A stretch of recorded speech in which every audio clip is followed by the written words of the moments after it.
10 দিন ধরে হাওন নাই, বালা করে ঘুম নাই, এই ধানের লাগি। ছেলেটার চোখের পানি দেখে বিশ্বাস করবেন আমার চোখ দিয়েও পানি আসতেছে।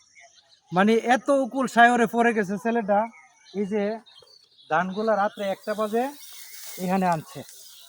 এখন এই ধান কিন্তু ট্রাক দিয়ে আনছে 1100 টাকা রুজ কামলা কামলা। এদিকে আসো, তুমি এদিকে আসো। 3 বেলা হাওয়াইলাম। এখন খুব হতভঙ্গ হইয়া এই যে চুপচাপ বসে আছে, কিচ্ছু করতে পারতেছে না। এখন এই ধানগুলা মেশিনে কি না করে লইতো? লইতো না, বোমা মেশিনে ভাই কইতেছে, অনুরোধ করতেছে আপনারা আমার ডান্ডা লয়ে যতটুকু পারি নতটুকু কুসু রুস্কান হইলে হোক, যতটুকু পারি নতটুকু তো আমি কুসু ফায়া যাই। একবারে তো নাই, না লইলে তো পুরা হয়ে যাইতেছে বাদ। এরপরে অনুরোধ করে না করে বাদ হয়ে যাইব, ধান তুলে দেওয়া যায়। যে পর্যায়ে আছে ধান নেওয়া যাইব না, মানে একবারে বাদ হয়ে গইতেছে। তো কি করুম এখন? এখন তোমার এখানে কুদ্দুর হেতের দাম? আমার এনে 4 কেজি হেতের ধান। 4 কানি হেতের দাম? জি। মানে দেখেন, ধান যখন পানির তলে গেছে তখন সেই ধান কিন্তু 1100 টাকা রোজ কামলা দিয়া দায়া এবং ট্রাক্টর দিয়া ধানটা সে ইয়ান পর্যন্ত আনছে। ইয়ান পর্যন্ত আনতে গিয়ে দেখেন, আমি প্রত্যেকটা মুড দেখানোর চেষ্টা করি। এই যে দেখেন একবারে গেরা কিন্তু আয়া পড়ছে আপনার এই যে ধানের মধ্যে গেরা এসে পড়ছে।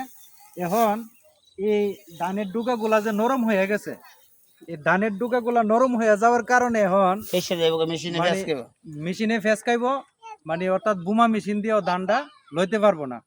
এখন সে এখানে বয়সে রয়েছে খুব হতভঙ্গ হয়েছে যে আমার 4 টাকা নিয়ে হেতের ধান এখন বাদ যাইতেছে গা। মানে আমি কামলা দিয়া দাওয়াইলাম, পানির তলে থেকে আনলাম ট্রাক্টর দিয়া। এই যে দেখেন ট্রাক্টর দিয়া যা আনছে, এই ট্রাক্টর দিয়ে আনতে গিয়া ট্রাক্টর ওইখানে আইসা ফাইসা গেছে পরে আরেক ট্রাক্টর এসে এই ছেলেটার ওই ট্রাক্টরটা উদ্ধার করে নিছে। কিন্তু এখন বর্তমানে এই ধান কি করবা তুমি? এখন তো আর কিছু করার নাই ভাই, কি করতাম কই? কিছু করার নাই না, কি করতাম, কোনো করার নাই। অনেক চিন্তা করতেছি, এত রেডমিন করে কিস্তি মিস্তি উড়াইয়া জমিন করলাম বেলে করলে, আচ্ছা যা আইলে তো মানুষের তো দুমো বা নিজে চলুম হামু। অন তো মনে হামু দূর মানুষের তুই দিয়ে দেওয়ার মতো রাস্তা নাই আমার। কি দুমো মানুষের কি দিয়ে বুঝাবো, আর নিজে কি বাচ্চালে হামু। দেখেন কত কষ্ট নিয়ে কথাগুলো বলতেছে। বুঝছি মানে কান্দো না তুমি। দেখেন ভিতরটা ফাইটে দিতেছে কিন্তু কথাটা যে মনে করি আজকে 10 দিন ধরে হাওন নাই, বালা করে ঘুম নাই, এই ধানের লাগি বুঝছি নি। এই জিয়ানো জিয়ানো বইরে তো ইয়ে নই, বাড়ি ঘরে কোনো হেয়াল নাই। প্রিয় বন্ধুরা, আসলে মানুষের এইসব আবেগ নিয়ে যে চোখের পানি আসে, যে কান্নাটা সে কানতেছে, এই চোখের পানি কিন্তু অনেক কষ্টতে আসে। পুরুষ লোকের চোখের পানি কিন্তু অনেক কষ্টতে আসে। ওর কান্না দেখে কিন্তু আমারও চোখের পানি চলে আসছে। সে কিস্তি উড়াইয়া বিভিন্নভাবে ঋণ ফিন করে সারকানি হেল্প করছিল। এটি বেচছে কি নামনে দুমো বা আমি চলুম নিজেও হামু। এখন মানুষের তো যে আনছি এটা কেমনি দু, মানুষের তো আর এটা বুঝতো না, বুঝছি না। আল্লাহ যে কাম করছে মানুষের তো আর বুঝা নিব না। মানুষের তো আমি আবার কেমনি দুম হইতে সুদ করুম। এখন তোমার এই যে এমনি কাজ করো কিতা তুমি?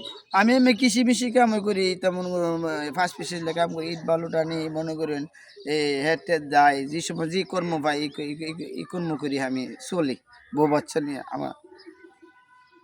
তো প্রিয় বন্ধুরা, সবার কাছে রিকোয়েস্ট করব সবাই ভিডিওটা শেয়ার করবেন, যাতে হয়তো সরকারিভাবে হইলো সে একটা অনুদান যাতে পায়। সে 4 টাকা নিয়ে জমির ধান একবারে বাদ হয়ে গেছে ছেলেটা চোখের পানি দেখে মানে আমার খুব কষ্ট লাগতেছে। দেখেন কতগুলা ধান এখানে আছে। তো ধন্যবাদ সবাইকে। আসসালামু আলাইকুম।